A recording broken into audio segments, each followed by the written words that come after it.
সুবোধচন্দ্র বাগচি, গ্রাম Ramnagar, post Kalabari, Gopalganj.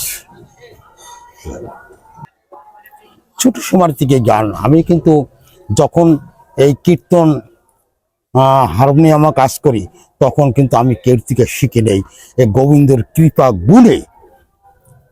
এরপর মনে করছি কি একটু গুরু ধরতাই, তখন ওই শুধু নামই লইছি গুরু, আর কিন্তু এই গোবিন্দের মনের ইচ্ছাই এই কাজ করতে আছি।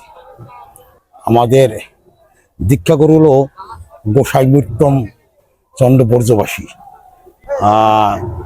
চেনবেন বোধহয় কমলাপুর নর্তম গোসাই, ভালো ভালো ওই ওনারই শিষ্য এই আমাদের গুরুদেব। গানের শিক্ষক জলিপাড়ের নারায়ণ মণ্ডল। আমি প্রথমে জীবনেই কীর্তনের এই নাম কীর্তনের এই ভূমিকা নিয়েছি, এবং আমার ফুসাতো ভাই বলছে কি, সুবোধ তুই জীবনে দল করতে পারবি না, আমি দেখেন আপনাদের গ্রামে আমি দল করে বাড়িয়ে যাব। তখন তার আশীর্বাদেই কিন্তু ওই কীর্তন দল করার পরে ঢাকা, কুমিল্লা, চিটাগাঙ্গে অনেক জায়গায় বায়না হইল। যাক, এখন তো দল থাবা দিলে মনে হয় ঘরের ভিতরে 3টা পাওয়া যায়, আর ও সময় ওই ডিস্ট্রিক্টে এই 4টা দল ছিল। জলাকদমবাড়ির নির্মল বাবু, সুধারাম, নিতাই বৌদ্ধের আর আমার, এই ছিল। এখন বইলে লাভ নাই। এখন আমার নাম সুবোধচন্দ্র বাগচি, সুবোধের দলের। আচ্ছা আচ্ছা আচ্ছা, ধরেন বাংলাদেশে তো মানে ক্লিয়ার চিকিৎসা, তখন ইন্ডিয়া আরজি কলে গেছে। ইন্ডিয়া আরজি কলে যাইয়া ওই দেখানোর পর কোনো কিছু পরিবর্তন হয় না। তখন কি করবো, বাংলার বুকে একদিন থাকতে চলে আসছি।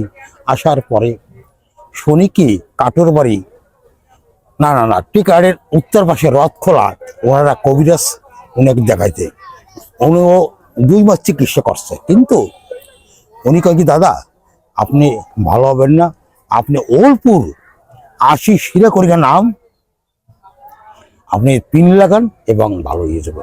তখন আসার পরে 9 মাস কিন্তু এই কাঠের বাড়ি রয়েছে। ওই এখন এই যে কীর্তন তো করে, আমার 4টার সময় ভিটায় আসি, এই লোক ইসের ডাক্তারের বাড়ি, 4টার সময় ডোমরাসের মালিপতাকা ইসের ওই দুর্গাপুর সমস্ত প্রাচীন সমস্ত কাজ এই ভিটায় চলে আসতো।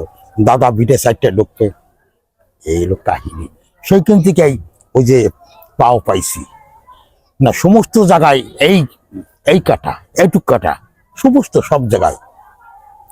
তখন একটু কাহিনী বলি পাগলের। তখন ওই 2 মাস চিকিৎসা করার পর এই ডাক্তার তখন কয় কি, দাদা মনে করছি পাও রাখা যাবে না। তাহলে দাদা পাও রাখা যাবে না, বাড়িতে টাকা নেই। তখন ওইখানে আমি যখন রুমে আসি, সেই রুমে ওই হরিচাঁদ এবং গণেশ পাগল সমস্ত সবার ফটো, বাবা মার পর, এবং স্নান না করে আমি গীতা পাঠ না করে আমি জল গ্রহণ করি না। ওখানে কান্দাকাটি করলাম, এখানে বিটাসকে পড়লাম, পাগল তুমি সারা গতি নেই, পাগল পাগল তুমি আমার ক্ষমা করো, আমি যত অপরাধ করি ক্ষমা করো, আমার তুমি সারা গতি নেই বাবা।